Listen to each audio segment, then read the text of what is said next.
Hello student, good morning student. আজ আমরা সপ্তম শ্রেণীর কোষে দেখি 19.2 এই লেসন থেকে 2-এর দাগের 4-এর অঙ্কটা শিখব।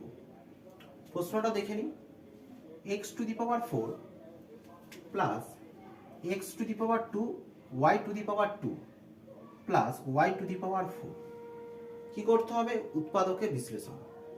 প্রসেস অত্যন্ত সহজ, প্রত্যেকেই ফোকাস করো। সমান x to the power 4 plus 2x square y square minus x square y square. এটা থেকে বিয়োগ করলে প্লাস মাইনাস মাইনাস বিয়োগ করতে হবে, করলে কি হয়ে যাবে?